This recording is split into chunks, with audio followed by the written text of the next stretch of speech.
Tomorrow, more from Noel Edmonds in The Late Late Breakfast Show. Hello. On my show this week, I'm going to be joined by one of the world's top golfers. Not Severiano, whatever his name is. Not even the legendary Arnold Palmer. No, Jimmy Tarbuck, who combines a very nice line in golf with an excellent line in humour. And we will have the very latest update for you on the fantastically exciting Mr. Puniverse competition. And somewhat appropriately, when we're talking about puny people, Little will be with me. And also Large. There's music from Status Quo and the Hit Squad and the Golden Egg Awards. It starts at 10 to 6. That's tomorrow on BBC1. On BBC1 now, the ladies and gents of the Carry On team engage in very little industrious action at your convenience.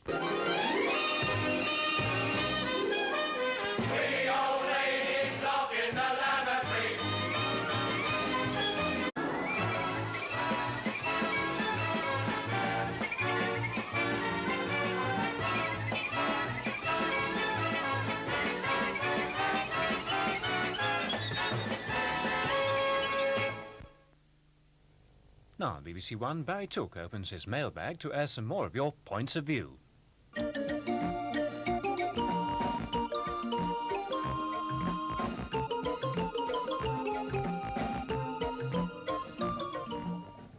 Good evening. Well, let's not waste a second. Anger and abuse is the order of the day. What don't you like? Practically everything.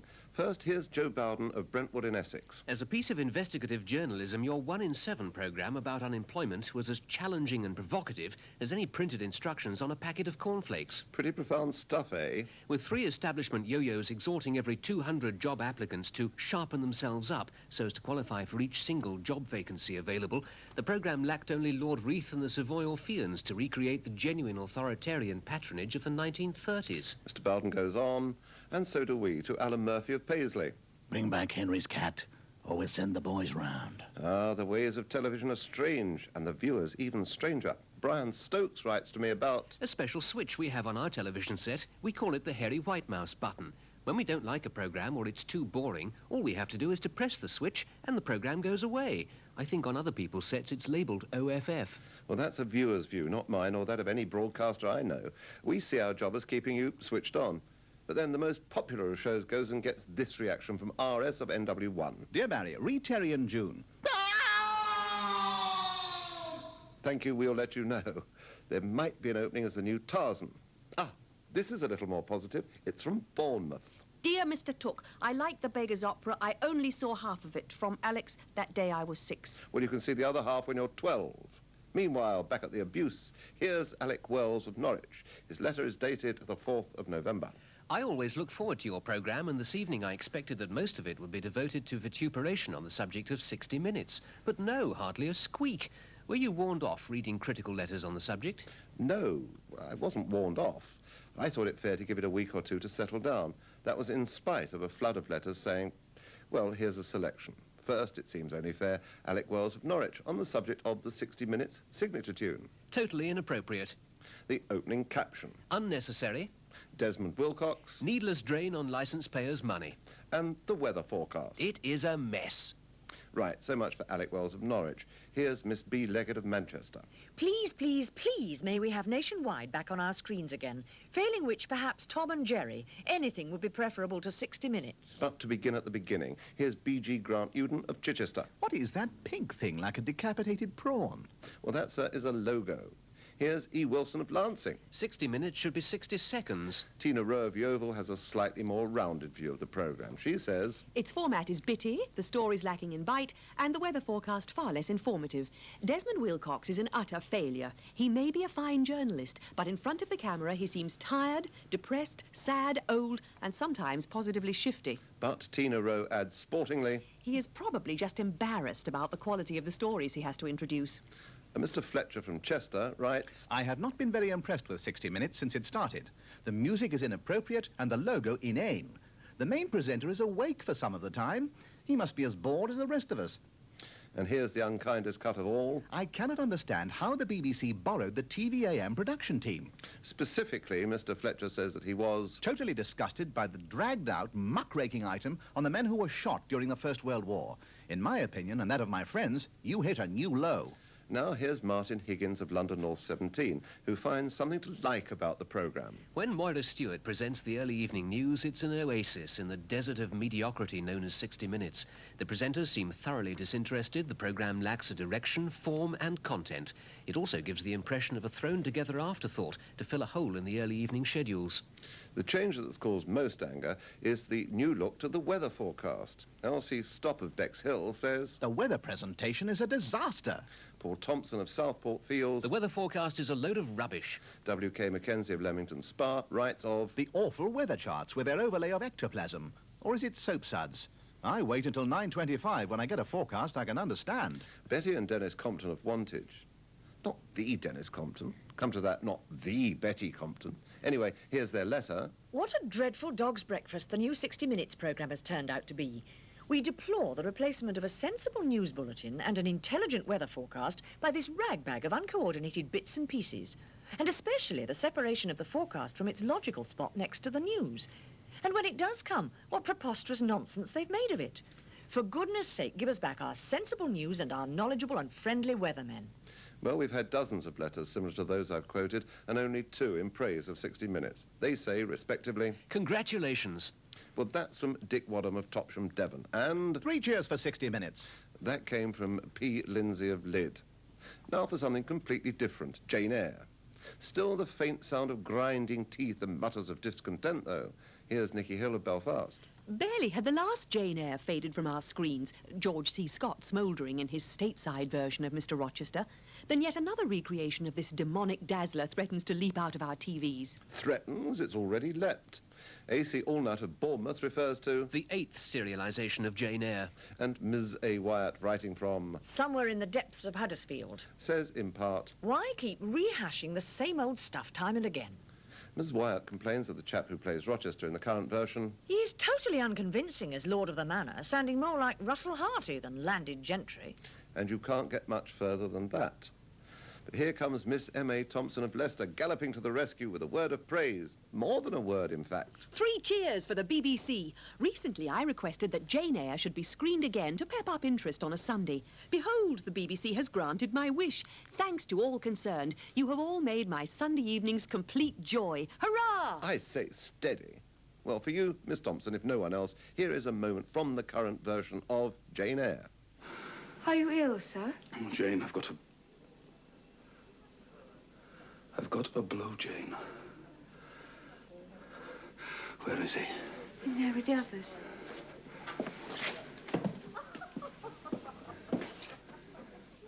No whispering. They're laughing and talking. He seemed sociable. Sociable? Jane, if all those people turned their back on me, went away from here, would you go too? I would stay with any friend. I will stay with you. But why? Jane, go in there. Step quietly up to Mason. Whisper in his ear. Tell him that Rochester is here and waiting to see him. Show him in, then leave us.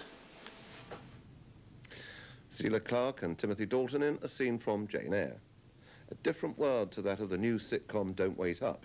Tracy E. Sargent of Charlton, London South-East 7, gets quite cross about it. I am sick of the stereotyping of women on the BBC as always exploiting men. Always exploiting men? Have you missed The Good Life, Butterflies, To the Manor Born, Sweet 16? Still, it's Tracy Sargent's letter, so proceed, Tracy. For too long now, we've endured the poor, vulnerable males suffering at the hands of devious, greedy women. Don't insult the intelligence of your viewers with this rubbish and give women a fair deal. To be fair, the BBC goes to great lengths to promote a fair deal for women both on and off the screen. 8 out of the last 10 directors and producers I've worked for have been women, and not one of them has exploited me. Anyway, I'm sure Don't Wait Up must be true or truish to get on the screen at all. But now it's Continuity Corner. Here's Shirley Jones of Lytham, Lancashire. Did you notice that in Tuesday's episode of Don't Wait Up, in the breakfast scene, Nigel Havers put on a burgundy tie? So what, I hear you cry? What? Oh, so what? Well, as he began to eat his cornflakes, hey presto, it disappeared. Yet the very next second it was back. Is that what they call the magic of television? No. Stephen Alder of Colbury, Lincoln, spotted it too and asks... Please, could you show us the case of the missing tie again? Mike Dodgson and Dave McMahon of Hexham in Northumberland make the same request. Well, actually, they make two requests. The other is... Please say hello to all the children at Dr. Barnardo's in Hexham. Right. Hello, children. And now, Nigel Haver's amazing disappearing tie. Look, you and Mum are not really going to get divorced. Not after 32 years. You can't just cast her aside like an old sock. Don't talk about your mother like that. It's a heartbreaking, traumatic experience. It tears you apart. I know. What are we talking about, marriage or divorce? Tom, you know I like my milk in last. Honestly, Dad, you're so fussy. I'm not fussy, I just like my milk in last. Perhaps Dr. Latimer would like a clean cup. Well, it's not too much trouble, I would. Oh, sorry.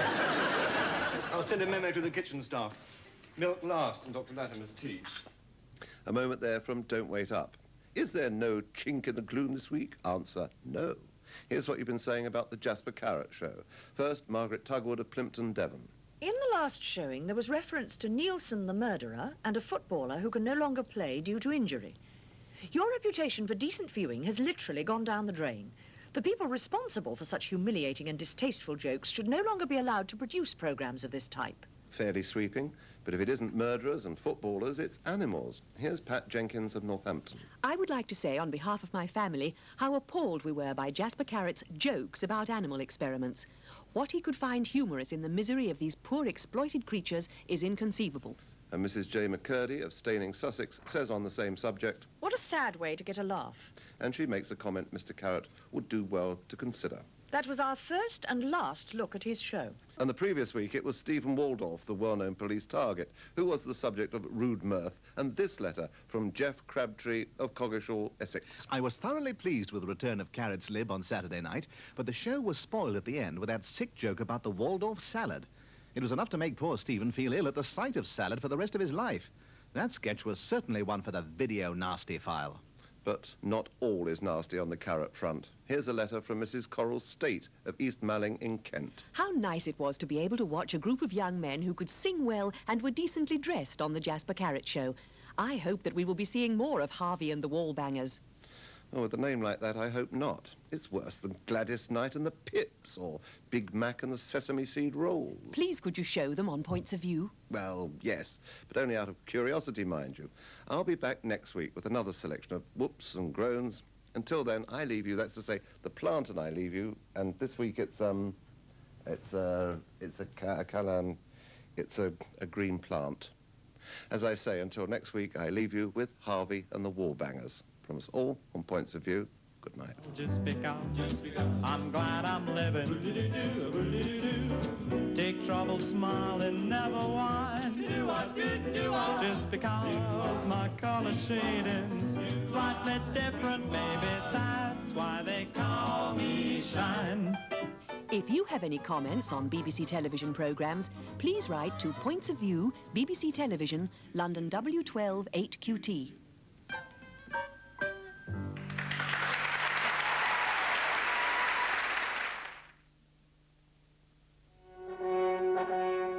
Next week on BBC1, Wreath.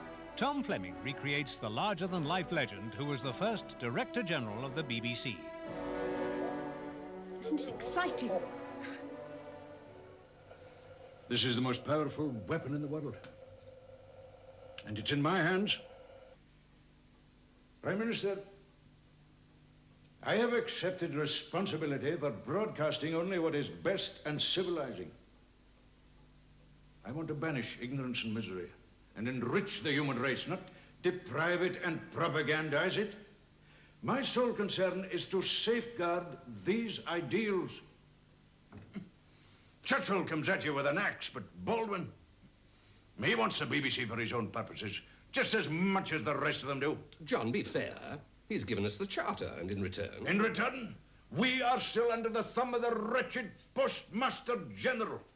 He collects the license fees. Every time I post a letter, I feel sick. The uncompromising idealist who was the founder of the BBC. Wreath, Monday and Tuesday at 9:25 on BBC1. More quick-fire comedy from the 4077 Mobile Army Surgical Hospital comes into range on BBC2 now. Here on BBC1 in 25 minutes, we catch up on the latest developments in Knots Landing. First, the 9 o'clock news. Tonight presented by John Humphreys.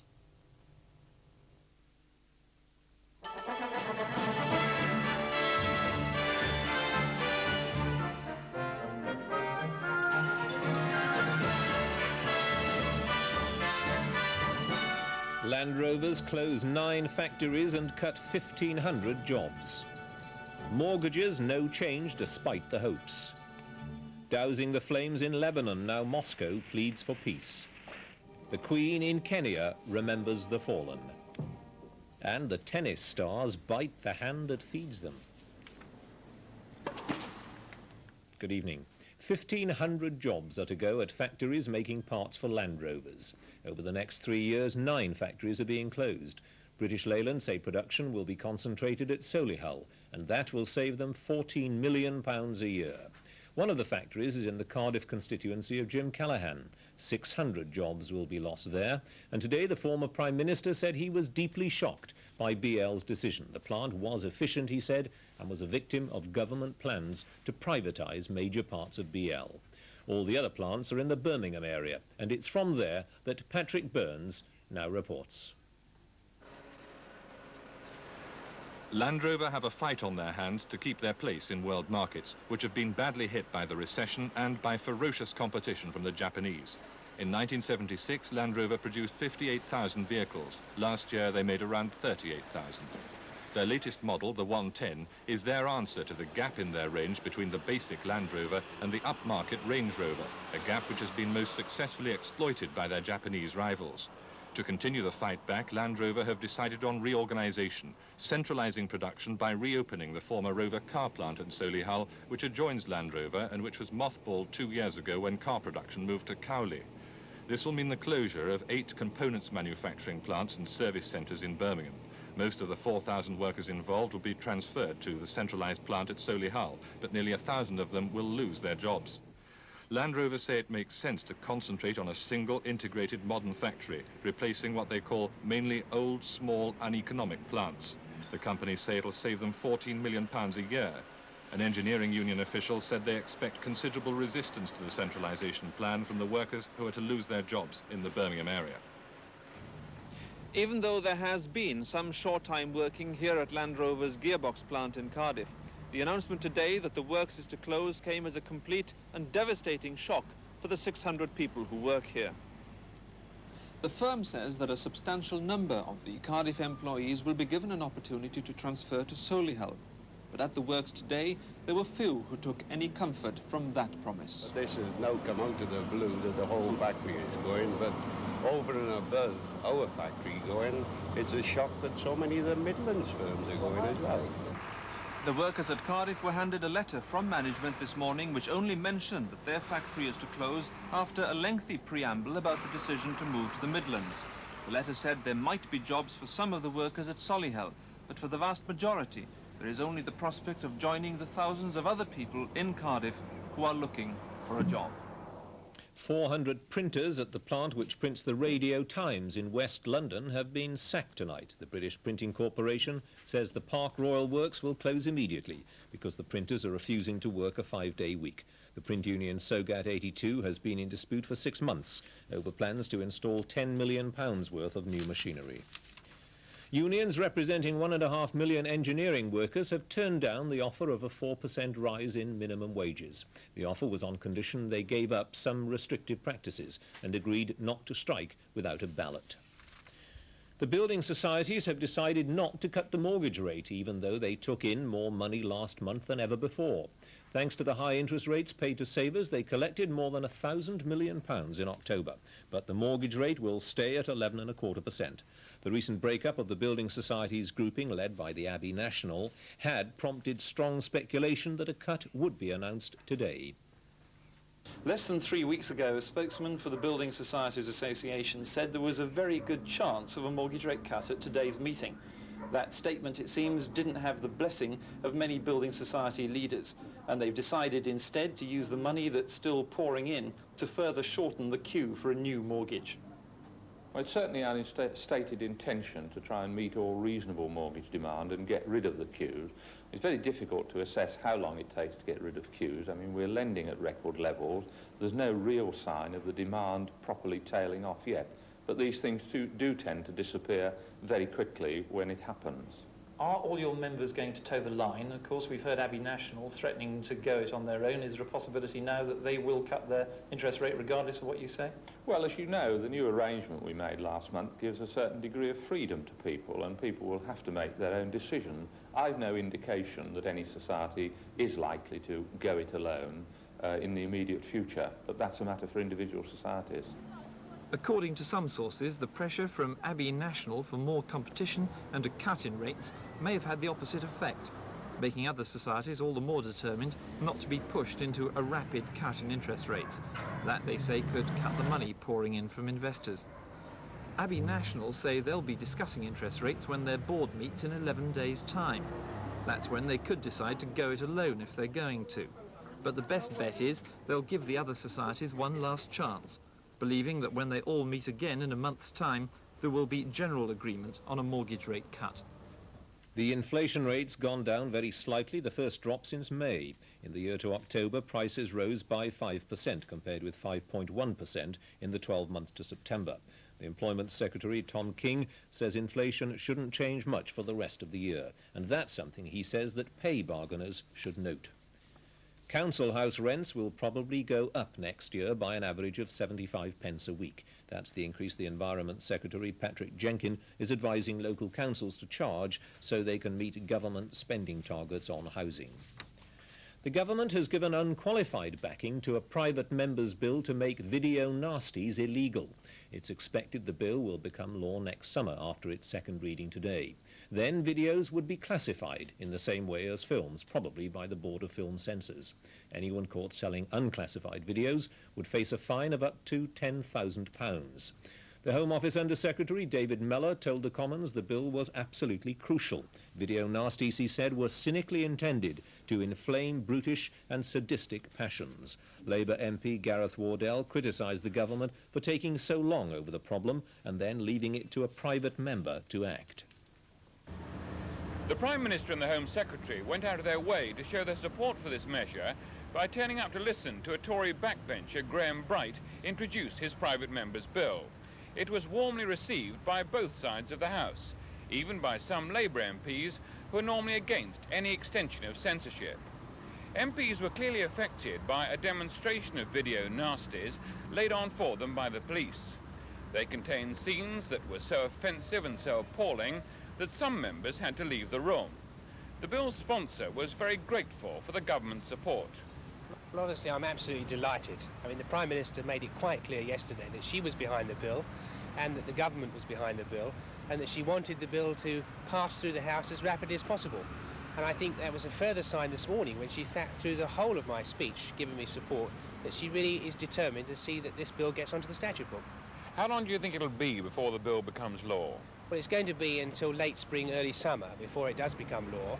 And then, of course, we have got a backlog of all the present 6,000 videos in circulation to classify, so that could take another year to 18 months after that.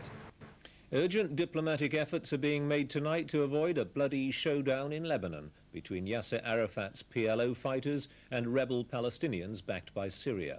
Despite intense pressure on him to leave his last stronghold of Tripoli, Arafat now says he won't go while his men's lives are threatened. But Libya claims Arafat has accepted an invitation to take refuge there. Lebanon's President Amin Gemayel and Syrian President Assad, who've bitterly criticized each other in the past, are meeting in Damascus on Monday to seek an end to the civil war. And in Moscow, where Syria's Foreign Minister Abdel Khadam has held talks with Andrei Gromyko, the Kremlin has called for return to unity in the PLO. According to TASS, the Russians stressed the pressing, urgent need to overcome strife. They also called for the withdrawal of Israeli troops and Western peacekeeping forces from Lebanon. Around Tripoli today there have been some exchanges of gunfire, but the ceasefire has generally held. We've received this report from Christopher Morris in Tripoli. The PLO's warring factions are giving the ceasefire another try. a time for guerrillas loyal to Yasser Arafat to bring in supplies of ammunition and to prepare for another onslaught by the Syrian-backed rebels. It's an uneasy truce, though, at the besieged refugee camp of Badawi. Arafat's last military stronghold in the Middle East has taken a terrible pounding. Many homes have been completely destroyed in the rocket and shell fire. Many Palestinians killed or wounded as missiles crashed through the walls and exploded.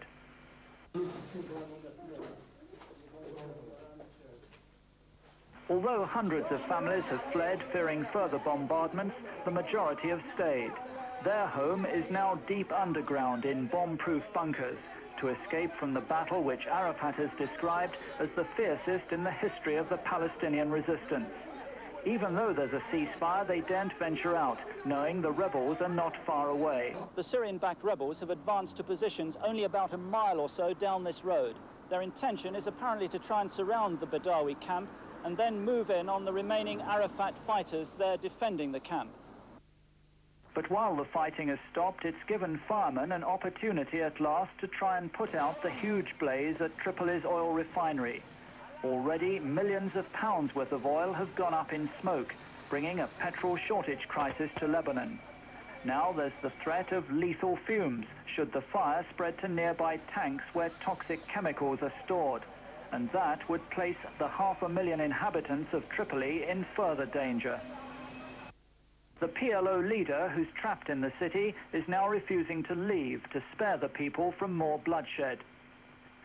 I am a freedom fighter. So it is my duty, it is my responsibility to be beside my people when they are facing death, danger, conspiracy, and threat. What do you expect from me? To stay outside while my people are facing death? No doubt. My position is to be beside them. If Arafat won't go, the rebels have warned they'll enter Tripoli to root him out. This is Nar al-Barad, the nearby Palestinian refugee camp now in rebel hands. They're moving up heavy artillery ready for a final push to try and defeat Arafat's forces. The camp was captured by the rebels just over a week ago, after Arafat's men were forced to retreat. Life seems to be almost back to normal. Posters of Arafat still adorn the walls, but the rebel Palestinian leaders, determined to get rid of the PLO chairman, now take their salute from the balcony, while their forces plan for the final victory. The crisis in Lebanon was one of the subjects discussed by Mrs. Thatcher and the Canadian Prime Minister Pierre Trudeau today. Their meeting and working lunch at 10 Downing Street were part of Mr. Trudeau's short tour of Europe. He's seen 6 Western leaders in 4 days, trying to get agreement on proposals to improve relations between East and West. The details of his personal peace initiative haven't yet been made public, but Mr. Trudeau says he's received general support for them. Can we shake hands? It's November the 11th, and Remembrance Day was observed by the Queen and the Duke of Edinburgh in Kenya. They visited the Commonwealth War Cemetery near Nairobi. This report from Kenya by Kate Adey. A sense of quiet pervaded the day. Even the crowds gathered for this morning's royal walkabout were silent. Kenyans aren't much given to public emotion. As the Queen approached, it was the children who, as usual, were the exception. Some even managed a few bashful words, while their parents confined themselves to polite applause and the occasional tentative wave. Security men and government officials were much in evidence, as was the press cattle truck stalking the Queen. But this afternoon, a genuine sense of quiet in the Nairobi War Cemetery. Amongst the exotic frangipani and bougainvillea lie the men who died in the Second World War. It's a place filled with evocative names. The King's African Rifles, the Somaliland Camel Corps, and the British who died in Madagascar, Ethiopia, Italian Somaliland and Kenya. For the Queen to be thousands of miles from the Whitehall Cenotaph to observe remembrance is rare. But the memories and pride in remembered service in a foreign field were unmistakable.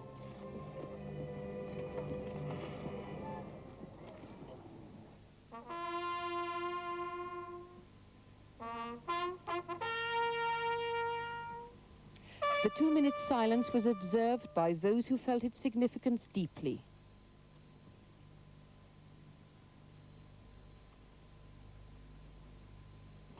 And those too young to know, but still in awe of the ceremony. Flanders poppies came from the Queen and the Duke.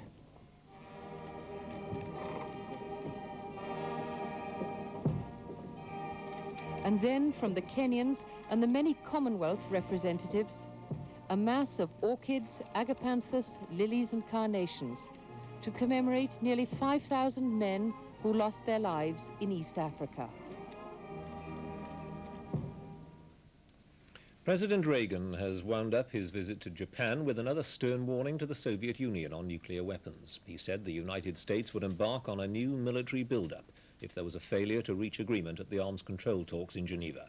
Mr. Reagan was the first American president to address the Japanese parliament. President Reagan's speech broke no new ground, but it was immensely flattering to his Japanese listeners. It treated them as partners equal to Europe with a legitimate interest in America's attitude towards disarmament negotiations. They'll continue, pledged the president. It won't be America that walks away from the negotiating table, even though he doubted the Soviet Union's good faith. The United States and Japan do not build walls to keep our people in. We do not have armies of secret police to keep them quiet. We do not throw dissidents into so-called mental hospitals. And we would never cold-bloodedly shoot a defenseless airliner out of the sky.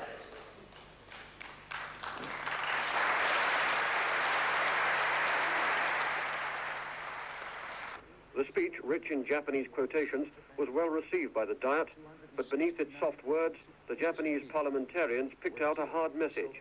Japan must do more, both in trade and defense, to accommodate its friends. Partnership means greater responsibilities. On this last full day of the visit, Mr. Reagan called at the private country home of the Japanese Prime Minister, Mr. Nakasone, a rare and flattering invitation intended to put a seal on a growing personal relationship. The two men see eye to eye on many issues. What they want to do is convince their countrymen to see things the same way. The former Labour Cabinet Minister Eric Varley is resigning as an MP. He says he'll be going soon and he'll start a new job as Deputy Chairman of the Coalite Group in the new year. Mr. Varley had once been tipped as a future Labour leader, but last month he announced that he wouldn't even be standing in elections for the shadow cabinet. His resignation means a by-election in the safe Labour seat of Chesterfield. Martin Adeney looks at Mr. Varley's political career. Eric Varley's biggest political post was as Industry Minister. As such, he signed a collaborative deal with China and was responsible for the expensive rescue of Chrysler, though against his wishes. He'd been put in as a moderate by Harold Wilson to replace Tony Benn. He became Dennis Healy's campaign manager in his unsuccessful bid for the leadership. And although in opposition, he remained as treasurer of the Labour Party and took part in protests as Labour's employment spokesman, his generally low-profile style on the highly charged subject of trade union legislation upset some Labour MPs. In the last election campaign, he attacked the government for fiddling the unemployment figures, but although re-elected this autumn as Labour's treasurer, didn't stand for the shadow cabinet. He started work as a miner and now goes back to the industry as deputy chairman of Coalite, whose headquarters are close to his Chesterfield home. Post office engineers are continuing to fight against the privatisation of British Telecom, despite their decision yesterday to end the blacking of the rival Mercury company. The Postmen's Union have lent their colleagues £500,000 interest-free, and in a whip round at the annual conference in Blackpool, more than £60,000 was raised for the strike fund. Engineers from British Telecom's international services have been spearheading the anti-privatisation campaign. They've been out for 5 weeks. But it's been expensive for the union, which is paying them average earnings. It's cost the POEU £1.5 million so far. A levy's been imposed, but the need's for quick money. And today, the secretary of the biggest post office union, the UCW, handed over an interest-free loan of £500,000 to grateful applause.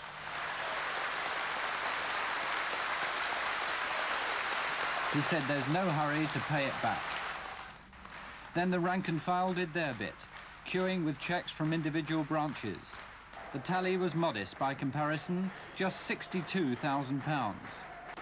But every little bit helps, Union leaders have warned that the campaign against privatisation could last months, even years. So it's unlikely to be the last time they dip into their pockets, though today that didn't seem to worry them. So, heady stuff here in Blackpool. The members have been marched right to the top of the hill. Now they'll have to march back down again. For the union can't go on much longer paying out thousands of pounds a week in wages, and the leadership wants to switch the fight against privatisation to Parliament. But persuading men who've been out for many weeks to go back won't be easy. Britain's cable and wireless company has scored a first in the Far East. It's now part owner of a telephone system in the Chinese city of Shenzhen. A contract signed today in China is part of a big investment plan over the next 20 years. From Shenzhen, Jim Biddulph reports. Shenzhen, just across the border from Hong Kong, is the fastest growing city in China and largely runs its own affairs. Cable and wireless already operate a microwave system linking China to the oil rigs operating offshore. BP started drilling this week. Today's ceremony was to form a joint company of which Cable and Wireless has 49% to give Shenzhen a telephone system to cope with its phenomenal growth. For Cable and Wireless, it's the beginning of an investment estimated at 180 million American dollars over the next 20 years. Importance of this contract goes far beyond finance. This is the first time that China has ever allowed a foreign company to become involved and heavily involved in that in anything so sensitive to its security as its telephone system. Although a new temporary exchange housed inside a container has already been put into operation and will be taken over by the new company, most of the system is very antiquated. Shenzhen is a special economic zone, cut off from Hong Kong on the one side and from the rest of China on the other. Massive investment, largely from Hong Kong, has boosted its population from a few thousand to 100,000 in 5 years. The zone hopes it knows where it's going, because on its success depends the future of half a dozen other similar Chinese capitalist communist experiments. Staff at the BBC who've been refusing to cover sport and other live events have been told they'll be sacked if they don't go back to work next week. 400 outside broadcast technicians are involved in a dispute over allowances paid while they work away from home. They've been suspended without pay. There'll be no live coverage in tomorrow's grandstand and no match of the day. The BBC's costume department had a clear out today. 5,000 costumes and props went under the hammer at Sotheby's in Chester. The keenest bidding was for space costumes from Blake 7 and Doctor Who. Also on sale, an old chest used by Kenny Everett and not really in the best possible taste. The highest price was paid for the Goodies bicycle, £750, and something else which fetched more than expected was Rolf Harris's 12-arm jacket. And the results of tonight's league football matches: in Division 2, Fulham 1, Sheffield Wednesday 1, Division 3, Southend 0, Bournemouth 0, Division 4, Stockport 4, Halifax 0. In tonight's matches in the Benson and Hedges tennis tournament, the number 2 seed, Jimmy Connors, won through to the semi-finals. He beat Vitas Gerolaitis 6-4, 6-2. Earlier, the number 1 seed, John McEnroe, was involved in another controversy. But this time, he made his complaint in full agreement with his opponent, Steve Denton. David Cass reports from Wembley. Steve Denton, serving, struggled from the start against McEnroe's better technique. What was not apparent until late in the first set was that he was also struggling against the clouds of after-lunch smoke in the arena. Denton, who suffers from asthma, claims to have difficulty breathing even in clean air, and, backed up by McEnroe, complained quietly to the umpire. The umpire, just as quietly, reminded them who was sponsoring the event and took no action. No more was said as McEnroe cruised to an easy 6-3, 6-3 victory. And when he collapsed, it was not from asphyxia, but the more usual cause, relief at a correct line call. And tonight's main points again. BL are closing 9 Land Rover factories with a loss of 1,500 jobs. There'll be no cut in the mortgage rate. The former Labour Cabinet Minister Eric Varley is resigning as an MP. And the Russians have put pressure on the Palestinians to end the fighting in Lebanon. The late news at 11:15. Till then, good night.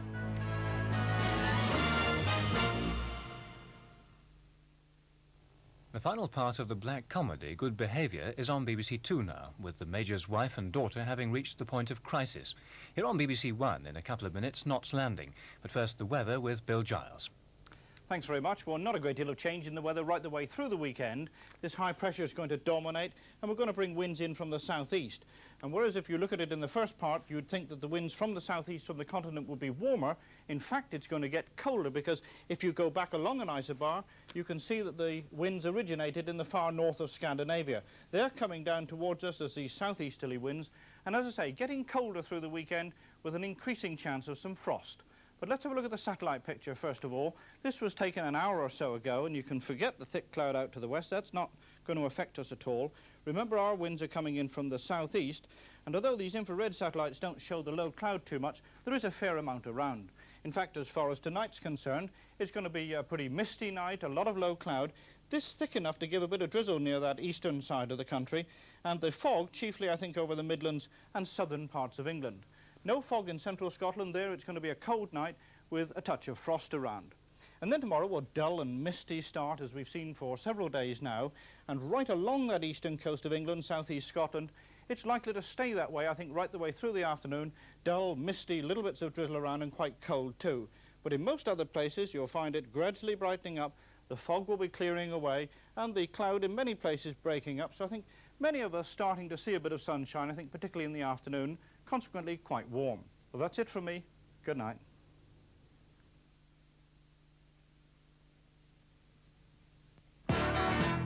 Saturday evening on BBC1. At 5:50, there's an invitation to join Noel Edmonds. Hello, my programme this week is nearly 450 times longer than this trail, and it features Jimmy Tarbuck, Status Quo, Little and Large, and it starts at 10 to 6 live.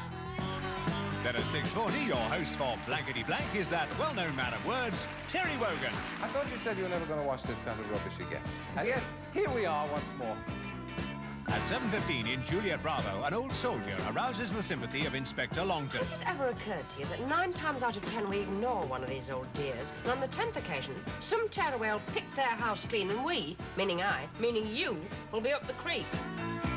At 8:05, the mystery and intrigue is in the hands of Paul Daniels.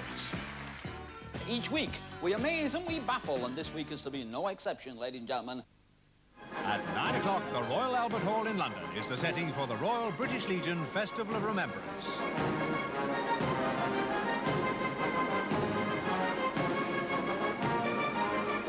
Part of a great variety of entertainment for Saturday evening on BBC1. In 50 minutes on BBC1, Anne Lorne Gillis sings Her Kind of Music. First, we uncover a case of mistaken motives among the events at Knots Landing.